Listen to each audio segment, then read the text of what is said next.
Bismillah.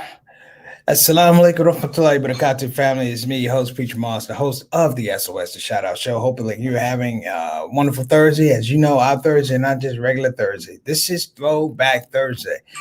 I thought I'd switch it up a little bit. I know we talk about these little things. I thought I'd put a question out there for Throwback Thursday. And that question is it jazz or African American music?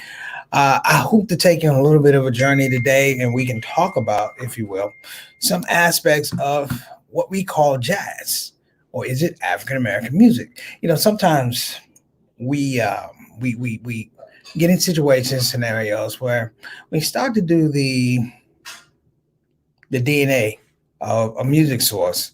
We all know, the African drum and things like that, but sometimes you have to go a little bit farther back, and not just actually farther back to Africa. I'm talking about the formation of bands and syncopated music and what that was at the turn of the century. As many of you know, I'm a huge jazz fan, have been for a long period of time. I'd say most of my life since I was a kid. I love jazz music. The thing that really has driven me a little bit is kind of understanding, the ebb and flow of jazz. Jazz is a very, very hard subject. We love that music, but in terms of marketability, it's had its problems. Even with all the festivals, great festivals, people love the music. It just was not necessarily commercial. And I started going to, why is it not necessarily commercial? Why aren't, these great jazz places that we had, jazz players of the past that we had who were phenomenally blessed musicians? A lot of them didn't make a lot of money. A lot of them died poor. A lot of them wound up playing music on the weekends and then trying to find a full-time job. And to the spirits of those brothers and sisters, this show is actually dedicated to you. But I decided I'm going to go a little bit further back and give you guys a little bit of a walking tour about this thing called jazz. And then we'll have that argument, if you will. Is it jazz? Is it jazz music, or is it African American music? I'm sorry, a lot of people don't even know where the original term jazz comes from. But we're going to talk about that today because I believe it's important. I believe that jazz music, as we know it today, jazz music has an important foundation in so many aspects of African American life and also American life. Let me say that again, African American life and American life, because jazz is an indigenous music form. You don't really have that these days. You have rap music, yes, but rap comes from blues. And you have rock and roll comes from the blues. You have gospel music, blues comes from gospel music. And from blues came jazz, but in a very, very, very different way. You see, jazz was sort of a backroom music, if you will. I'll be getting into how far in the back room, but it's a backroom music. And as I was talking to my brother JT yesterday, I said, you have to understand the fundamental functionality of jazz music. Jazz music is one of the only cultures of music that's been able to produce protest songs on an instrumental. If you stop and think about Love Supreme, if you stop and think about a Miles Davis song, not even Birth of Cool, but So What and Freddie Freeloader. These are albums that, for somehow, man, they've just stood the test of time. Even though you have albums that have come out, that's still a bestseller. And there's a reason to that, because I would throw out, this is my philosophy, if you will. I would throw out that the music that's put out by the Coltranes and the Sonny Stitts and the Fat Girl Navarro and the Cole and the Mingus and the Birds and all of these people, and Arnett Coleman's and Artie Sheps and all these people who put this incredible music out. We're not even talking about the pianists, the Bud Powers and Art Tatum. It's because that music was so close in proximity, if you will, to the real struggles of the people. Think about that. To the real struggles of the people. You see, jazz and blues go back to a time where you didn't really have phonographs. You didn't really have radio. And even if you did have radio, black music was not automatically thrown on radio. So you had Dixie, you had ragtime and things like that. But I want to delve into the social importance of this thing that we call jazz. So we'll be right back. Stick around, the Shout Out Show. Let's get it started.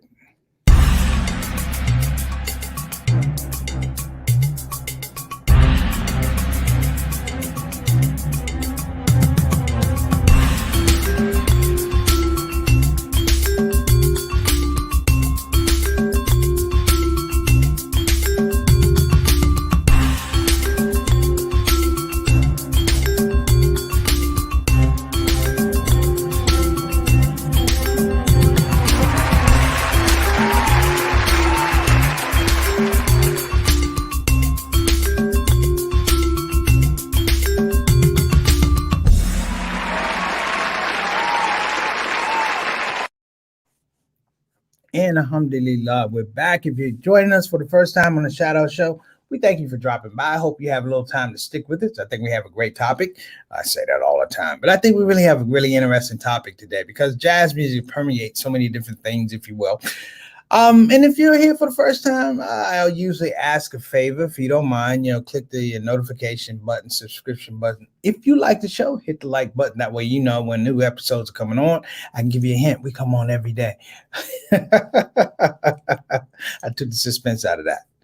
And if you're on the show for the first time, don't be shy. Don't be a wallflower. Don't sit in the back. Don't act shy. Listen, if you have something to say about the subject matter, jump into the comment section. Let us know. We have all the platforms open: Facebook Live, Twitter, YouTube.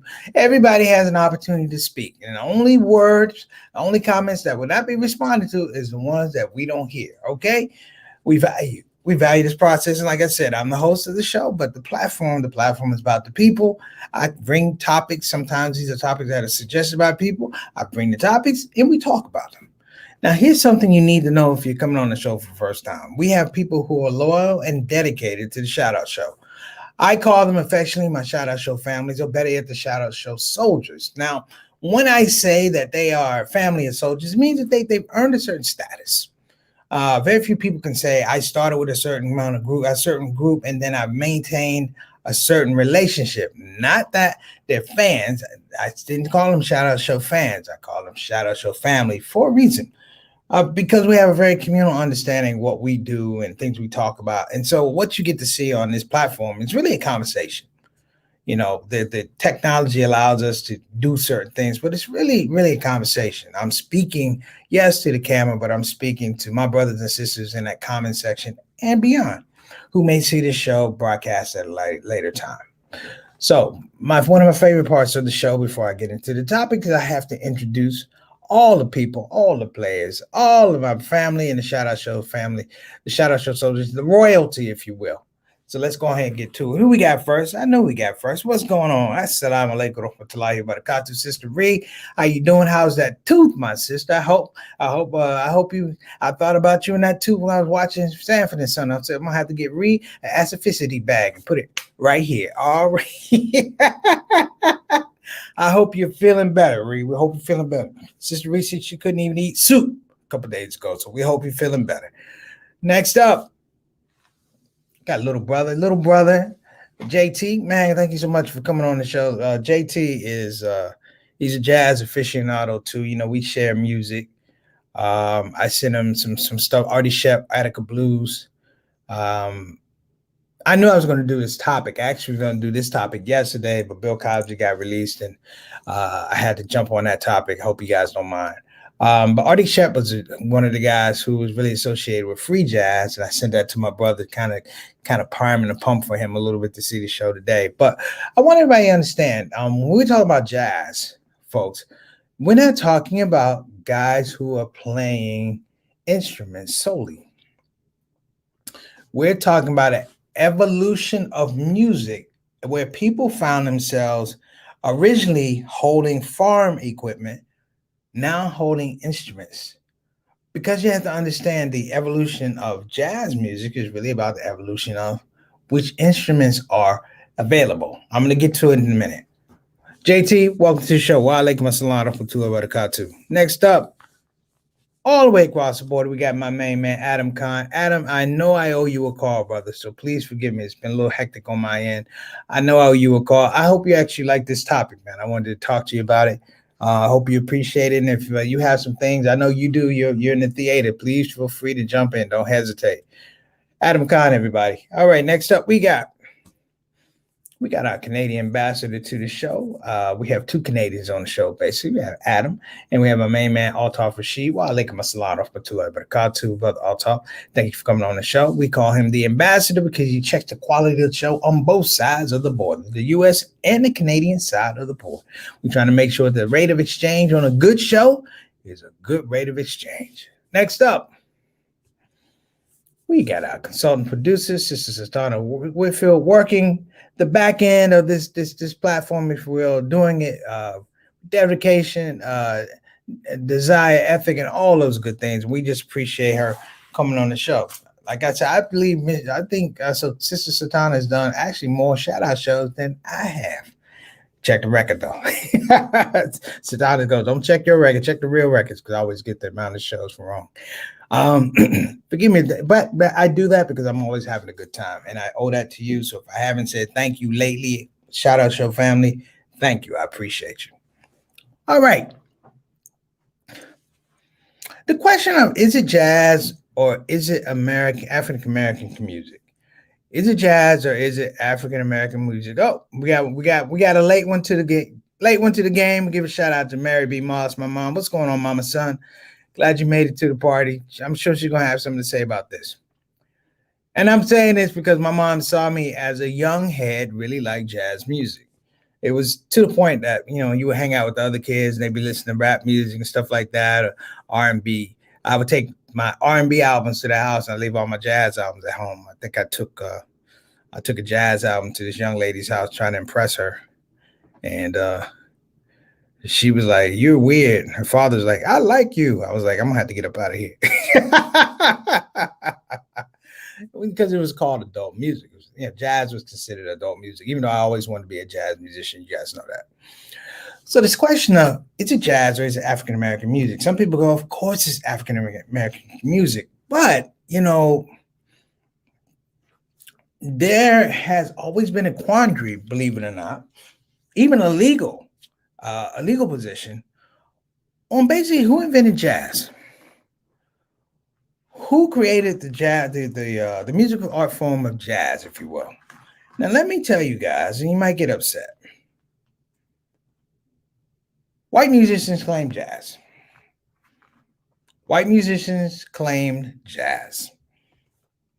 I'm saying it. I'm getting out there. Now, of course, I know otherwise, but for the legal record, jazz was launched by white jazz musicians.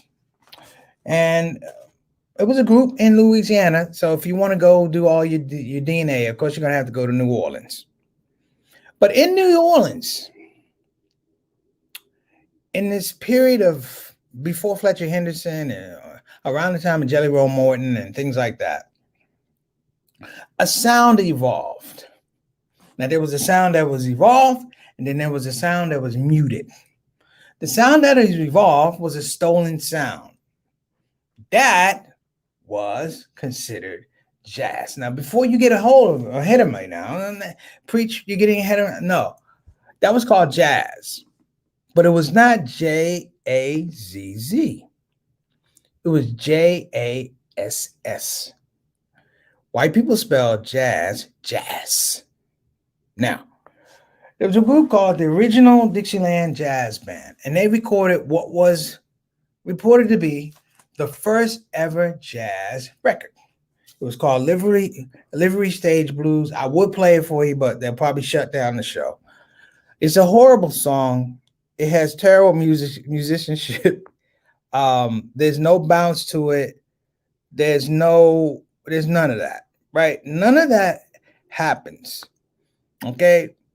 And JT is reminding me to tell the story of the wisdom of Miles Davis playing the wrong notes. I'm going to tie that in, Jay, and I appreciate you throwing it in because it has a lot to do about why we need to value jazz. So this was a group of men, white men, a drummer, a trombone player, sort of like the old ragtime bands, trying to play this music at a breakneck pace. Just so you know, original jazz was not slow, okay? But they're trying to play this music at a breakneck pace. And let's just listen, it becomes all the rage. It becomes all the rage. White people can't get enough of this jazz, JASS. Now, I keep saying JASS.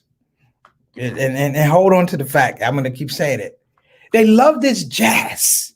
JASS. It's very popular. This band is booked for 8. They extended at this very fancy downtown hotel that could use jazz bands. Musicians used to play in hotels in Louisiana, New Orleans. They're all the rage. But there's a problem.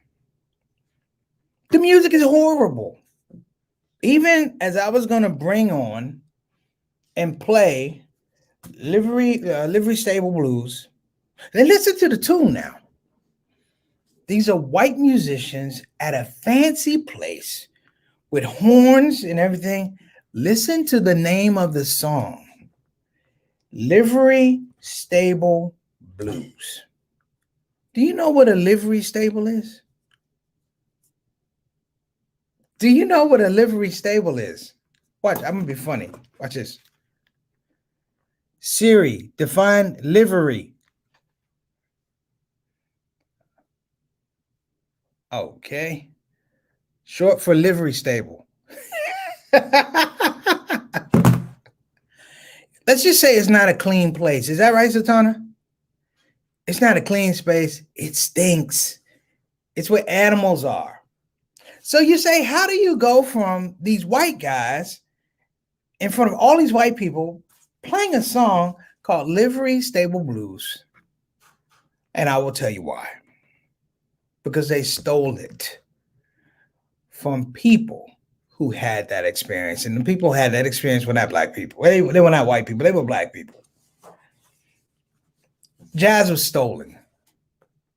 Jazz, Jass, was stolen.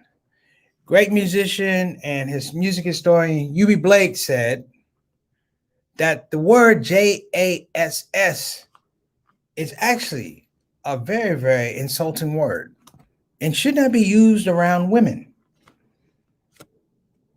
It should not be used around women. It might get you beat up. Because you see, the original jazz, Jass, was music that was played at brothels. There, I said it. It was played at brothels, at houses of ill repute, at the gambling halls and things like that, where people needed to be entertained. It couldn't be out here in the church. It couldn't be out here Monday. It was in the back room. It was back room music. And the nature of true African-American music, if you must know, it has three aspects. One is historical DNA. It must connect to something. Number two, it must reflect the will of the people, an ethic, if you will. And number three, it must reflect some kind of spirit. Therefore, people were dancing around. I see people dancing around to Livery Stable Blues, not understanding anything of what I just said. It's just that these white guys that come up with something that's all the rage. Real talk, Bobby.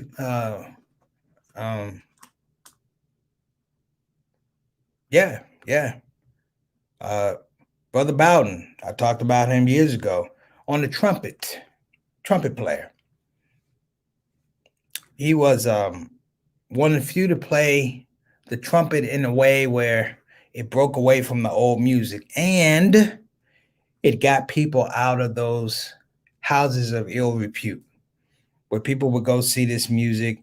And just so you know, the first piece of actual musical publishing with jazz was Jelly Roll Martin. And even Jelly Roll, which is a sexual term, reflected where the music came from. So Billy Bolden, with his horn, really a cornet, was able to play these unsyncopated things and play solos because he really didn't have solos back in the day. And he led this space where you have Fletcher Henderson and you had Louis Armstrong, and U.B. Blake basically said they changed jazz, Jass, to jazz, Jazz, because they didn't want to offend people. It was hard enough playing the music anyway. But now we're gonna take this thing. That's I'm not gonna say anything mean about white folks, but it's funny. If you're gonna steal it, at least figure out the instructions to the damn thing, which they never do. But okay. But my point is, this was a group that was able to put out a record called Livery Stable Blues. It becomes a hit at that time. And the other point about this, and I must say, it also parallels The movement in the South, the movement of African Americans up out of slavery, out of this, they're still in the Southern antebellum, but they began to frame out, if you will, different skill sets. Blues was one of those things. If you watch Ma Rainey's Black Bottom on Netflix once, you need to watch it 3 or 4 times. All this stuff it tags in. You know, the young guy, God rest his soul, Chad Boswick. Chad, did I say that right? Boswick. I always say Bozeman. Is for a comedian I work with named Kevin Bozeman. But Chad Boswick played a role where all he wanted to do was play his music. And he was reduced to just being a musician. He had ideas. He had written music, brothers and sisters. And the white man, if you will, said, I'll buy the music at this price, but I won't produce it. I won't let you produce it. I won't let you have your own band with your own music. And it was a deep thing. And so we have this space in jazz. Part of the evolution of jazz, I'm going to give a shout out to my main man. If you have not heard his stuff, Brother Shahid Tawhid, excellent hip hop. I don't want to say hip hop. Shahid, first let me give you salams. Assalamu alaikum wa rahmatullahi wa barakatuh. I don't want to give you hip hop because you're an educator. So sometimes I get a little, and I get a little confused because I don't want to short you on something. Yes, you're an entertainer. You're a hip hop person. You are a rapper, but you're a teacher. So sometimes I give the teacher the credit because sometimes, you know, in the game, man, you know, the rappers get all the credit anyway. I'm gonna give the teachers, but because teachers teach.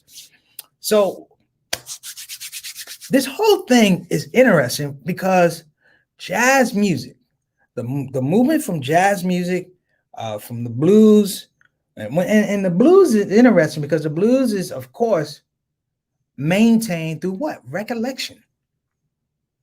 It's recall and recollection without any instruments. If you think about some of the instruments that they played, these were not sophisticated bands, right? And so when you get to the aspect of jazz, the thing I can say about this all right group, the original Dixieland Jazz Band, JASS, is they were privy to instruments. They were privy to instruments. The development of jazz, as well as blues music, as well as Dixieland and ragtime, it evolves along what terms? The availability of instruments. You know, they weren't turning out people who did. They read music.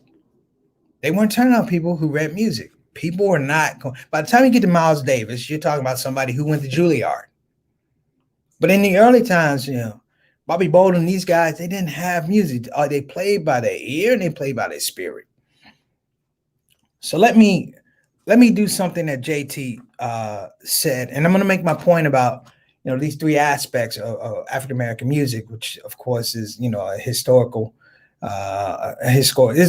imperative that's tied to it. Also the ethic, also the spirituality. I'm gonna give you guys this example and just think about this. Shahid, jump in anytime.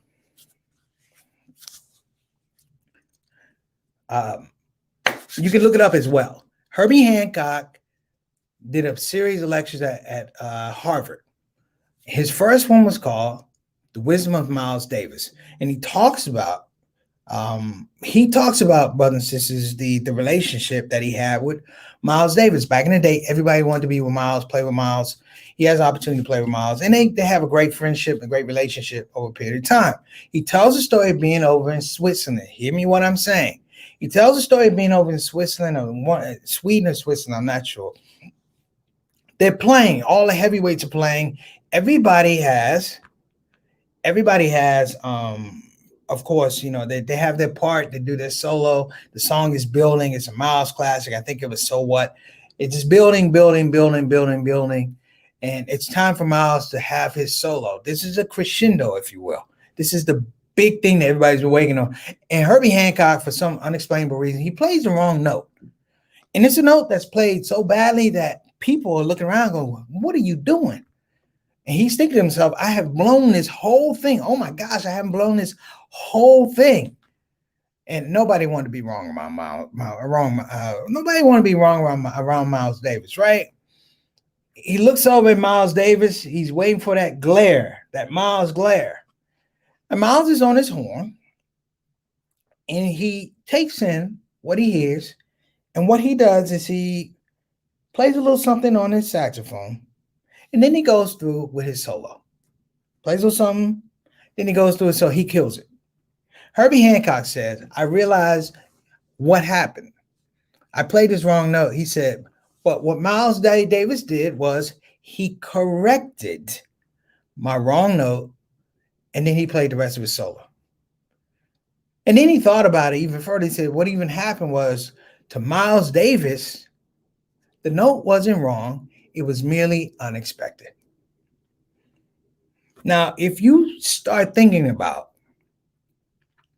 the history of African American music, and this might be the argument, is it jazz or is it African American music? Maybe we need to move it over to this. He said, there's, and Thelonious Monk said it's the same things. He said, there are no wrong notes, it's just better choices, right? But listen to what I'm talking about. He's literally telling us about a historical imperative, an ethic, right? An ethic that even if it's wrong, we must work to make this whole thing balance out correctly. And the last part is spiritual. That's you can put your finger in almost any religious text and get that same thing that Miles Davis just said, right? African Americans, and I'm being general, but so forgive me.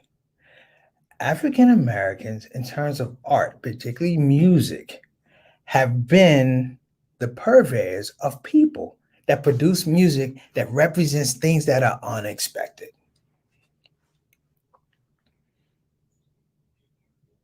Our music represents things that are unexpected. Our music reflects good things. Obama got elected. It reflects good things. Black folk getting the vote.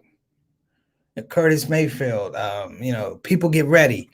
I mean, all these things, you hear what I'm saying? Jackie Wilson, Higher and Higher. It reflects all of the good things that are unexpected. It even reflects the bad things.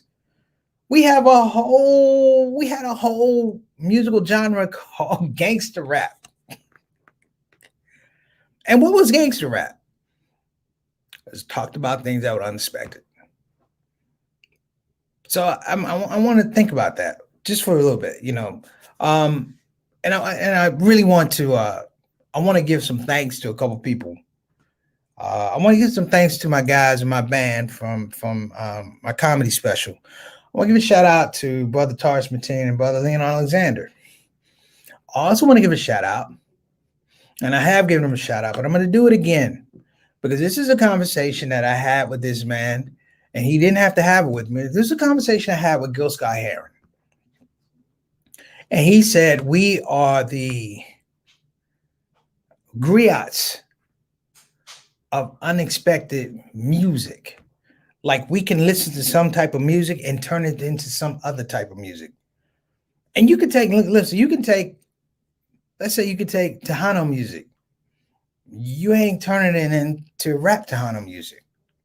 You can take classical music. You're pretty much going to turn it into classical music. But jazz, these guys took what was stolen from them. Can you imagine that you're playing music? You don't even have a name for it. You have this music and somebody steals it and gives it a name. And you say, listen, this is how we steal it back. We're going to play better than the guys who stole it. Alhamdulillah. We're going to play it better than those who stole it. I mean, you have it now, brothers and sisters. I mean, there's some pretty good players out there. And I know I'm wrong. There are a lot of great jazz players that were white. God bless them. They were talented and all of that. Very few of them, very, very few of them had that historical imperative. So sometimes when you heard something, you're kind of repeating, like a Bill Evans. Bill Evans was next level dude. Miles Davis validate this dude because he's like, wait a minute, I hear something different. So see Bill Evans like, let's talk about sketches in Spain. Miles like, what?